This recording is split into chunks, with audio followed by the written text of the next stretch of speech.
صلی اللہ علیہ وسلم نے فرمایا جمعے کا دن قیامت کی نشانی ہے. قیامت کا دن جس دن قائم ہوگا جمعہ ہی ہوگا.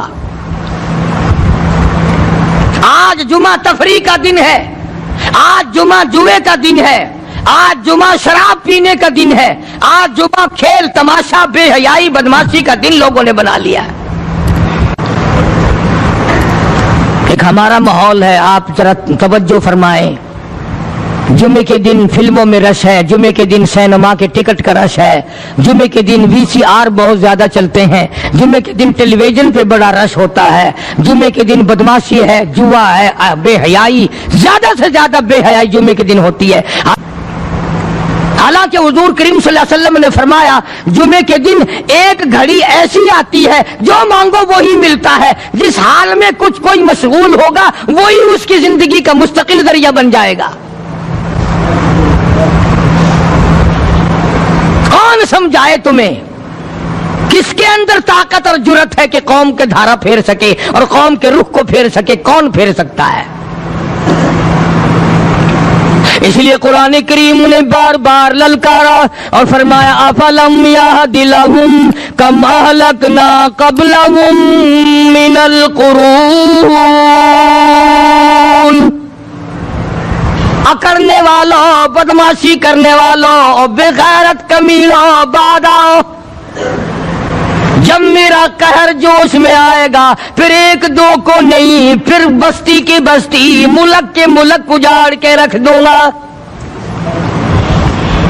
افلم یہد لہم کم اہلکنا قبلہم من القرون.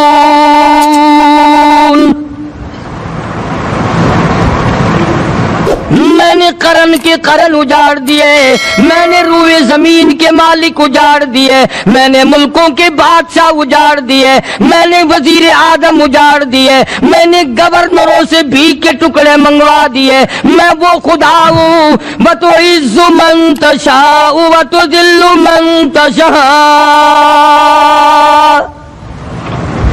بیدک الخیر انک علی کل شیء قدیر.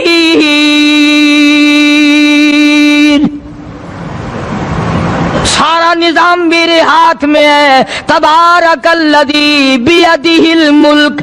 برکتیں میرے پاس ہے, رحمتیں میرے پاس ہے, خیر میرے پاس ہے, بھلائی میرے پاس ہے, سلامتی کے خزانے میرے پاس ہے, امن کے خزانے میرے پاس ہے. وہو علی بیدہ الملک. ملک میں راج میرا. وہو علی کل شیء قدیر. ذرے ذرے پہ قبضہ میرا, پتے پتے پہ قبضہ میرا, پہاڑ کی ایک ایک کنکر پہ قبضہ میرا, سمندر کے قطرے قطرے پہ قبضہ میرا. تو ہوتا کون ہے اکڑ کرنے والا؟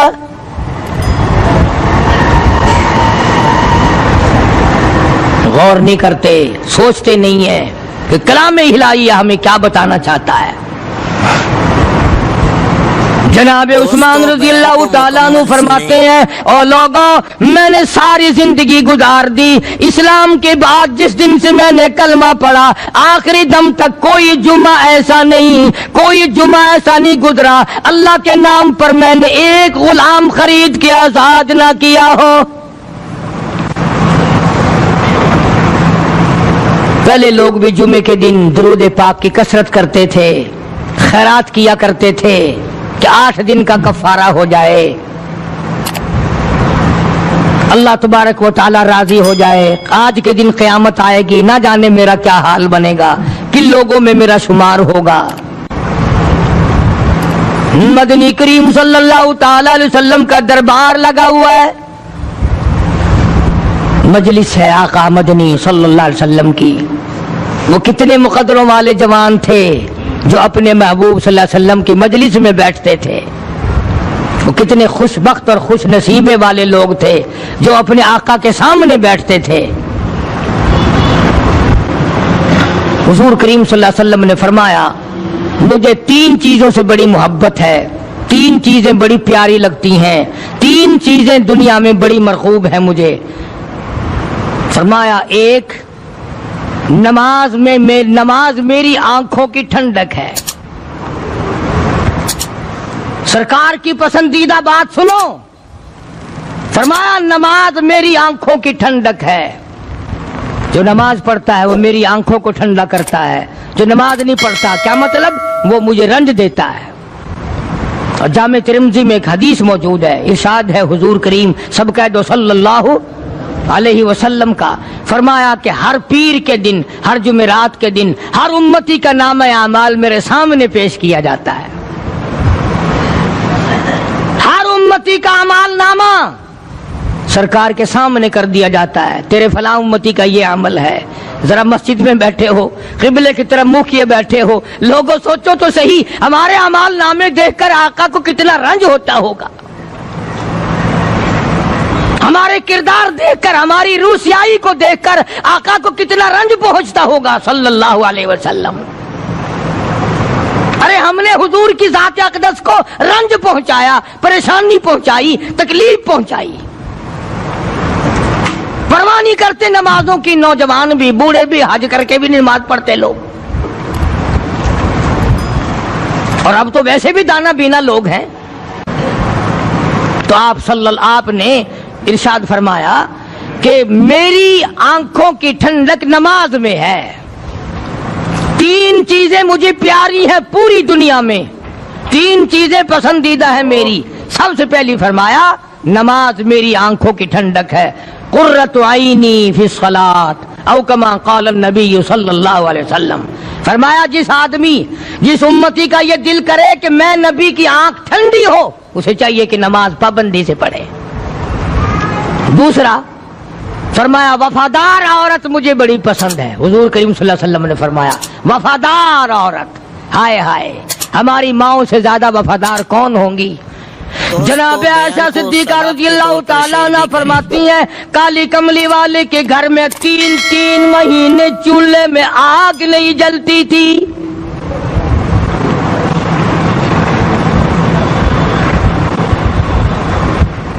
دوسروں کے واسطے ہے سیم و زر و گوہر، اور اپنا یہ حال ہے کہ چولہا ہے بجھا ہوا۔ جناب عائشہ صدیقہ رضی اللہ تعالیٰ عنہ فرماتی ہیں ہمیں 24 گھنٹے میں ایک پانی کا پیالہ اور ایک کھجور کا دانہ ملا کرتا تھا۔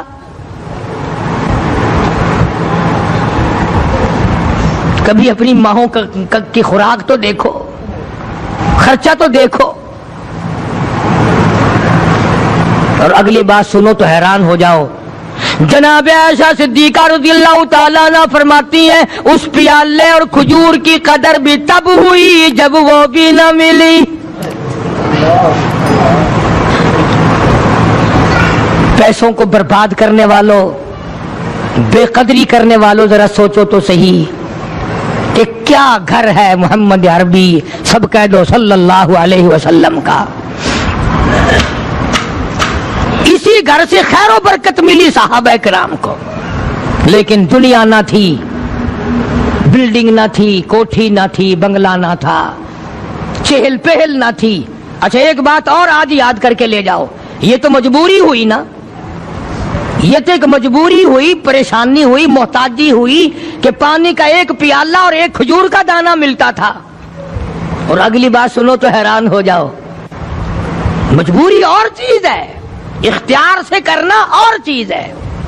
جناب فاروق اعظم رضی اللہ تعالیٰ عنہ کی حکومت ہے، عائشہ صدیقہ رضی اللہ تعالیٰ عنہ کا سال کا خرچہ 12,000 روپیہ بوری میں بھر کر حضرت عمر نے حضرت عائشہ کے گھر پہنچا دیا، لو تمہارا یہ سال کا خرچہ آ گیا۔ سال کا خرچہ حضرت عمر رضی اللہ تعالیٰ عنہ نے جناب عائشہ صدیقہ رضی اللہ تعالیٰ عنہ کے پاس بھیجا۔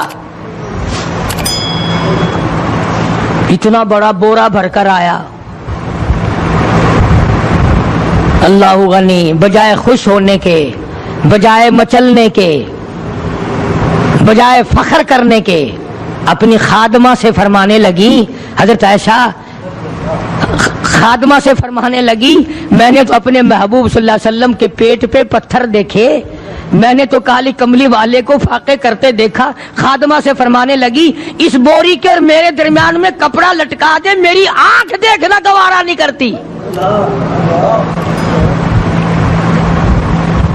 میری آنکھ دیکھنا بھی گوارا نہیں کرتی۔ اس نے کپڑا لٹکا دیا۔ اس کے بعد خادمہ سے فرمانے لگی مدینے میں اعلان کراؤ جس کو خیرات چاہیے وہ عائشہ کے دروازے سے آ کے لے جائے رضی اللہ تعالیٰ عنہا۔ سارے مدینے میں اعلان ہوگا خیرات لینے والے آ جاؤ۔ شیئر ضرور کریں۔ ایک اور بات تھی اس وقت میں، ضرورت مند جاتا تھا، یہ نہیں کہ ٹیبک میں ہزاروں روپیہ پڑا ہوا پھر بھی مانگ کے کھانا ہے، جیب میں ہزاروں روپیہ پھر بھی مانگنا ہے، پلے سے نہیں کھانا۔ کہ جتنے بھیک مانگے ہیں نا بھیک مانگنے والے، 1 کروڑ روپیہ دے دو انشاءاللہ شام کو پھر بھی مانگے گا، اس کے مقدر میں بھیک مانگنا ہے۔ اسے فرمانے لگی کچھ نہیں ہے، وہ خادمہ کہنے لگی کچھ نہیں ہے۔ اب وہ خادمہ کہنے لگی کہ اگر 1 ٹکے کا گوشت منگوا لیتی تو تم بھی اپنا روزہ کھول لیتی، گوشت سے میں بھی کھا لیتی۔ کیا جواب دیا اما عائشہ صدیقہ رضی اللہ تعالی عنہا نے؟ فرمانے لگی اب تانا دینے سے کیا فائدہ، تو نے اس وقت یاد کیوں نہیں دلایا؟ اس لیے میں نے یہ واقعہ سنا دیا کہ پہلی بار سن کر کے تو آپ لوگوں کے دل میں بھی یہ بات آئی ہے نا کہ جی مجبوری ہے، چوری تو وہ کرنے سے رہی بیچاری، پریشانی جو ہوئی، غربت جو ہوئی، تنگی جو ہوئی، چلو پانی کا پیالے پہ گزر کیا۔ اور نہیں، یہ حضرات اختیاری بھی فاقہ کرتے تھے۔ اب 12,000 آیا اور افطار کرنے کے لیے چھچوا رہے، کھجور بھی نہیں۔ اور ہم تو خدا جانے کب کب تک کا انتظام سوچتے ہیں، پوتے پوتیوں تک کا انتظام جب تک نہ کر لیں اور اولاد در اولاد تک کا انتظام نہ کر دیں اس وقت تک ہماری تسلی تو ہوتی نہیں۔ اسی کو مجذوب نے بڑے عجیب طریقے سے سمجھایا، کہتا ہے کہ آنے والی کس سے ٹالی جائے گی، آنے والی کس سے ٹالی جائے گی، اور جان ٹھہری جانے والی جائے گی، روح رگ رگ سے نکالی جائے گی، تجھ پہ ایک دن خاک ڈالی جائے گی، تیرے رشتہ دار عزیز اقربا دھڑا دھڑ مٹی پھینک کے ایسے آئیں گے گویا تجھے پہچانتے بھی نہیں۔ بڑی بڑی عجیب باتیں کہی مجذوب علیہ رحمت نے، اللہ کی رحمت نازل ہو اس کی قبر مبارک پہ، آمین کہو۔ کہتا ہے سب کی سب ہیں راہ روے کوئے فنا، سب چل رہے ہیں فنا کی طرف۔ اب یہ جو ہم لوگ بیٹھے ہیں نا خوش ہو رہے ہیں، میری 50 سال عمر ہو گئی، میری 60 سال عمر ہو گئی، میری 40 سال عمر ہو گئی، میری 30 سال کم عمر ہو گئی، اور اصل بات ہمارے دماغ میں اپنے آپ کو آخرت کے لیے جس قدر ممکن ہو سکے تیاری کریں۔ آج کل بڑی رات ہے، سویرے اٹھو، کم سے کم صبح و شام ہر آدمی 1 تسبیح درود شریف کی، 1 تسبیح استغفار کی، اور 1 تسبیح تیسرے کلمے کی، یہ تو کم سے کم ہو ہی جائے۔ بکواس کرتے سو جاتے ہیں، بکواس کرتے اٹھ جاتے ہیں، بھلا ہے کوئی زندگی کا معاملہ؟ اللہ سے معافی مانگتا سو جا اور معافی مانگتا اٹھ جا، خدا کی قسم اللہ کا دریائے کرم جوش میں آئے گا۔ تو یہ ساری چیزیں میں نے لیے عرض کی، تو وقت پورا کرنے والا حساب نہیں کہ نہ جانے کس کو توبہ کی توفیق ہو جائے۔ کم سے کم ان 3 تسبیحوں کو ہر مرد عورت لازمی پکڑ لے۔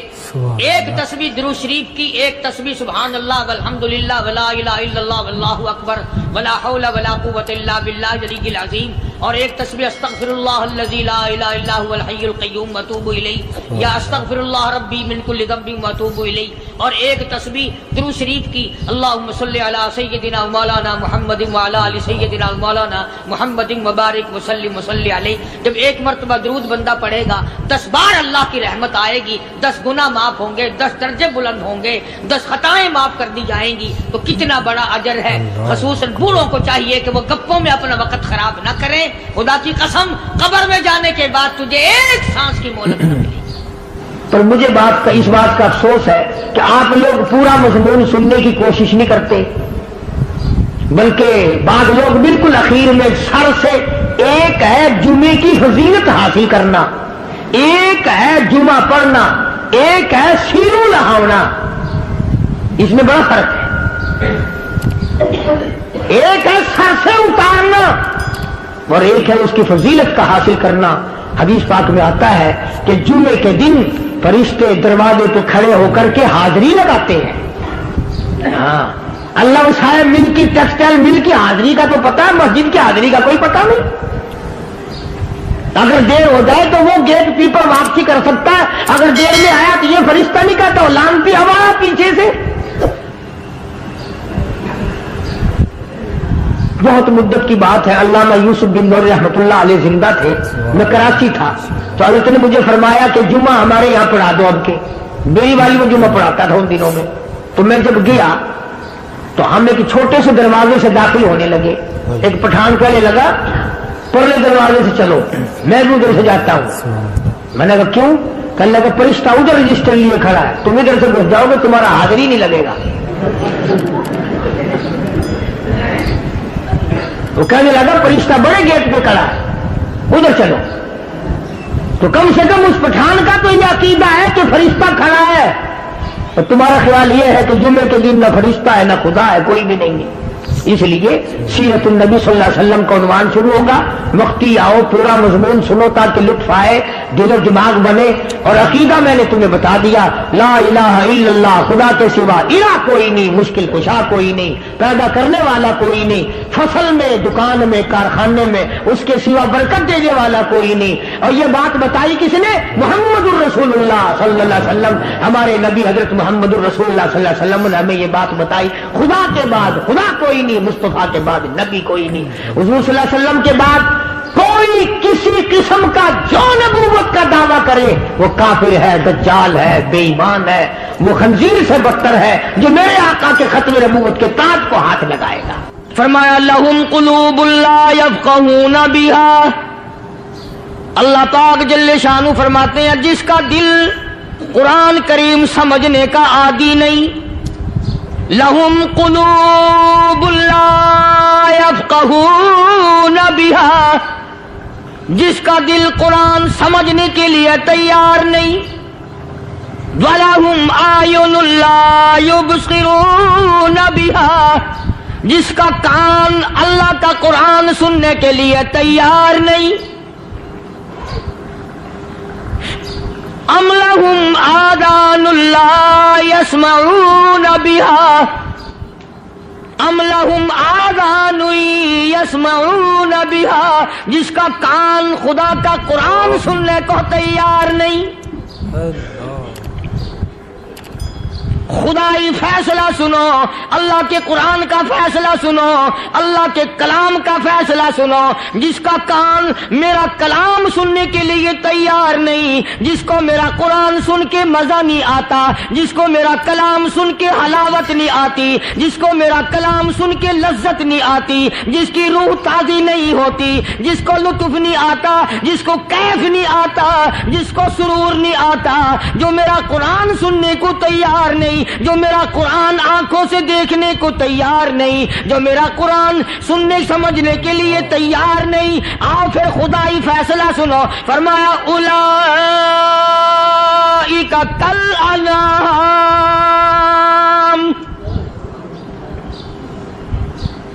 میرا فیصلہ نہیں, کسی پارٹی کا فیصلہ نہیں, کسی فرقے کا نہیں, کسی طبقے کا نہیں, کسی جماعت کا نہیں. فرمایا اولئک الانعام, پیدا کرنے والا مالک و خالق کہتا ہے مجھے اپنی کبریائی کی قسم یہ سارے جانور ہیں.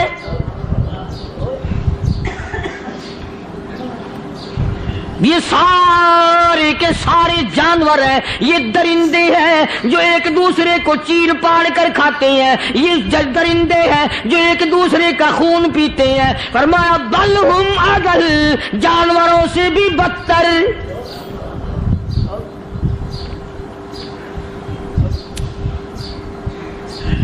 جس کے دل میں قرآن سن کر ترس نہیں, جس دل میں رحم نہیں, اپنے سے کمزور دیکھ کر جس کے دل میں شفقت نہیں, مہربانی کا مادہ نہیں. فرمایا وہ کوئی بندہ ہے, وہ تو جانور ہے. اور خدا قسم میں آ گیا, فرمایا بل ہم اضل, اس سے بھی بدتر. اللہ والے جو ہیں وہ ان خصلتوں کو دور کراتے ہیں اور وہ آدمی کے مزاج اور دل میں سے ایسی چیزیں نکالتے ہیں جو اس کی بربادی کا ذریعہ بنتا ہے. دل کی بیماریوں کا کسی کو فکر نہیں. بخار ہو جائے آپ چڑھ جائے آپ کو پتہ چل جاتا ہے, نزلہ ہو جائے آپ کو پتہ چل جاتا ہے, کھانسی ہو جائے پتہ چل جاتا ہے. دل کی بیماریوں کا کیا پتہ چلے؟ صحابہ اکرام رضوان اللہ تعالی علیہ مجمعین کی جماعت کے اللہ پاک کے محبوب حضرت محمد الرسول اللہ صلی اللہ تعالی علیہ وسلم نے دلوں کی صفائی کی. پہلے لوگ جھونپڑیوں میں کچے کوٹھوں میں رہتے تھے, نہ اتنی صفائی تھی نہ اتنی ترقی تھی. آج برتنوں کی صفائی دیکھو, کپڑوں کی صفائی دیکھو, مکان کی صفائی دیکھو, رات دن بس اسی دھندے میں لگے ہوئے. سارا دن برتن دھونے سے فرصت نہیں, سارا دن کپڑوں کے بناؤ اور سنوار میں فرصت نہیں. تو اللہ والے ایسے موقع پر بڑی عجیب بات کہتے ہیں, وہی مجذوب ہے. مجذوب علی رحمت کہتے ہیں بظاہر تو ہر شے میں بے حد صفائی, بظاہر تو ہر شے میں بے حد صفائی, مگر دل میں ہے گندگی انتہائی. بظاہر تو ہر شے میں چہرے کی صفائی, بدن کی صفائی, نہ جانے کتنی قسم کا صابن ہے, نہ جانے کتنی قسم کے پاؤڈر ہیں, نہ جانے کتنی قسم کے شیمپو ہیں, نہ جانے کتنی قسم کے کپڑے ہیں, کیا چال ڈھال ہے, کیا نئے نئے ڈیزائن ہے. مجذوب کہتا سب کچھ دیکھ لیا, بظاہر تو ہر شے میں بے حد صفائی, مگر دل میں ہے گندگی انتہائی. جس یار کی بیٹھک میں بیٹھ کے کھانا کھایا, جس رشتہ دار کی بیٹھک میں بیٹھ کے کھانا کھایا, اسی کی بہن کو دیکھ کر آبرو پہ ڈاکہ ڈالنے کا پروگرام ہے. جس دوست کے گھر میں بیٹھ کے کھانا کھایا, اسی دوست کی بیوی کی عزت لوٹنے کا پروگرام ہے. پرانے زمانے میں اب بھی دلی جیسے شہر میں اگر دعوت کی جاتی ہے تو وہاں ایک تشتری میں نمک آتا ہے سب سے پہلے. عرب میں بھی دستور تھا پرانے زمانے میں, اگر کوئی دعوت کرتا, کوئی تقریب کرتا, سب سے پہلے نمک آتا تھا. ایک ایک انگلی ہر شخص نمک چاٹتا تھا. کیا مطلب؟ جس نے نمک چاٹ لیا اب وہ نمک حرامی نہیں بنے گا. اس گھر میں چوری کرنا, اس گھر کی آبرو کا غلط تصور لانا, اس گھر کے مال میں خیانت کرنا وہ حرام سمجھتا تھا جس گھر کا میں نے نمک چکھ لیا. اور مسلمانوں کی بات نہیں, ہندوؤں کی بھی یہ باتیں تھی. مولانا محمد علی صاحب جلندری سب قید رحمت اللہ علیہ فرمایا کرتے تھے کہ ایک سکھ تھا بہت بڑا ڈاکو, مسلمان اور ہندو مل کر اس کو ساتھ ملا کر کے لے گئے کہ یہاں اس گاؤں میں اس پنڈ میں ڈاکہ ڈالے. سفر کر کے گئے, تکلیف اٹھا کے گئے. اس سکھ ڈاکو نے پوچھ لیا کہ یہ کون سا گاؤں ہے کہ یہ فلانا ہے. اچھا سارے کے سارے یہ تلاش کرو, یہ سوچ بچار کرو, اپنے پنڈ کی, اپنے علاقے کی, کسی مسلمان کی, کسی ہندو کی, کسی سکھ کی, کسی چوڑے چمار کی اس گاؤں میں لڑکی تو نہیں. ہمارے یہاں سے کوئی لڑکی تو شادی ہو کے یہاں نہیں آئی ہوئی. ان ساروں میں سے کہنے لگا کہ ہمارے بھنگی کی لڑکی جمعدار کی یہاں آئی ہوئی ہے. کہنے لگا واپس چلو, بیٹی بیٹی ہے چاہے بھنگی کی ہو یا نواب کی ہو. ارے کل بیٹی کا ڈولا دیا تھا, آج ڈاکہ ڈالیں گے, شرم نہیں آئے گی؟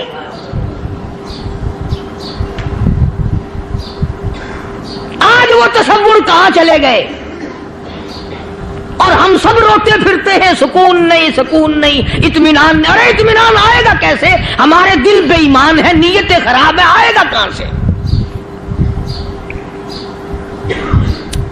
صحابہ کرام رضوان اللہ تعالی علیہ مجمعین کی جماعت نے اس قدر اس بات پہ محنت کی اور کوشش کی کہ غلط لقمہ بھی پیٹ کے اندر نہ چلا جائے.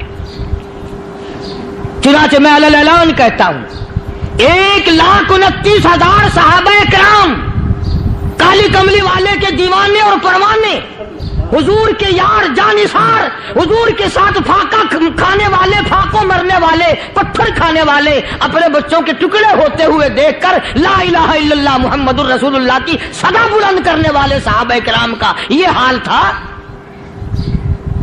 پیدل سفر کر کے جاتے تھے یہودی عیسائی، شام نکل گئے، فلسطین نکل گئے، ہندوستان آ گئے، 2 سال لگ جاتے تھے.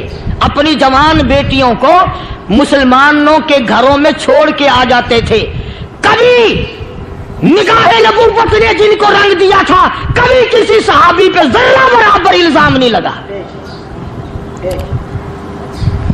ان یہودیوں کا، ان عیسائیوں کا یہ عقیدہ تھا کہ محمد صلی اللہ علیہ وسلم کے جو غلام ہیں ان کی نگاہ بھی پاک ہے، ان کے دل بھی پاک ہیں، ان کے ارادے بھی پاک ہیں، ان کے ہاتھ بھی پاک ہیں.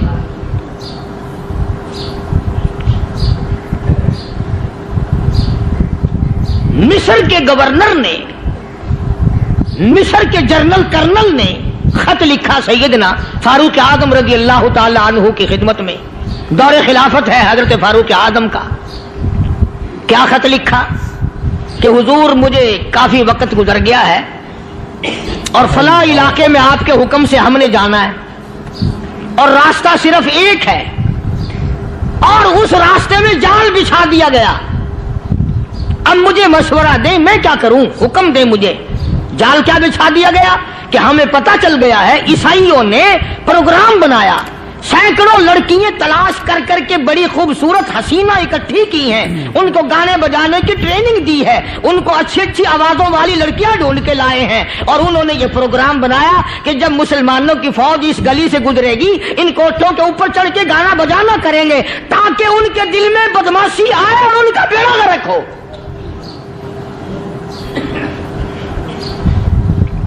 کبھی کافر کا یہ عقیدہ تھا کہ مسلمان کا دل بگڑا تو یہ گیا، اس کی نیت میں خرابی آئی اور یہ تباہ ہوا.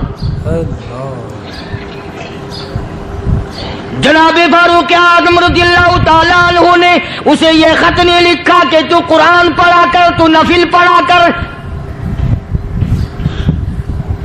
امیر المومنین خلیفۃ المسلمین سیدنا فاروق اعظم رضی اللہ تعالیٰ عنہ نے اپنے جنرل کرنل کو خط لکھا کہ اس میں لمبی چوڑی فکر کی کوئی بات نہیں، اس میں کوئی پریشانی والی بات نہیں، کوئی سوچ و بچار والی بات نہیں. سارے تیری فوج میں، تیری کمان میں مسلمان ہیں، سب کو اکٹھا کر لے، ساروں کو اکٹھا کر کے قرآن کریم کے سورت نور کی 2 آیتیں سنا دے.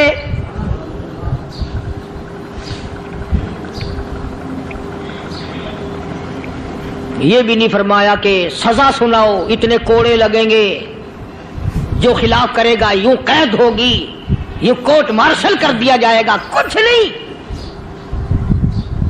جناب فاروق اعظم رضی اللہ تعالیٰ عنہ کی رائے دیکھو، ان کے خیال میں قرآن کریم میں اتنی بڑی طاقت ہے، اتنی بڑی عظمت ہے، اتنی بڑی کرامت ہے، کلام الہی میں اتنا بڑا شرف ہے. اعلان کر دیا، فرمایا اپنے کرنل کو ساری فوج کو، لشکر کو اکٹھا کر کے قرآن کریم کی فلاں فلاں آیت سنا دے.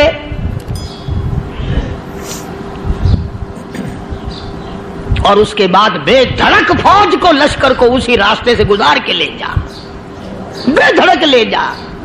ہائے کبھی قرآن کی 2 آیتوں سے کام بن جاتا تھا، اب سارے قرآن سے میرا تیرا کام نہیں بنتا. قصور قرآن کا نہیں ہے، یہ میرا تیرا ہے. یہ تو اتنی وفادار کلام ہے، اتنی پاک کلام ہے، خدا کی قسم. ہزاروں رجسٹروں کے گتے، ہزاروں چائے کے ڈبے، ہزاروں مٹھائی کے ڈبے، لاکھوں کروڑوں دوائیوں کے ڈبے گندے نالوں پہ، کوڑیوں پہ، روڑیوں پہ پڑے ہیں، اور جس گتے نے قرآن کے ساتھ یاری لگا لی، خدا کی قسم کوئی آدمی بغیر وضو اس گتے کو بھی ہاتھ نہیں لگا سکتا. ہزاروں نہیں لاکھوں کپڑے مارکیٹ میں پڑے، پر جس کپڑے نے قرآن سے یاری لگا لی، جو کپڑا جسدان بن کر قرآن پہ چڑھ گیا، لوگ اس کو بھی چومتے ہیں اور چومنا چاہیے. یارو کپڑے نے قرآن سے یاری لگائی تو کپڑا عظمت والا بن گیا، گتے نے یاری لگا لی تو گتا بن گیا.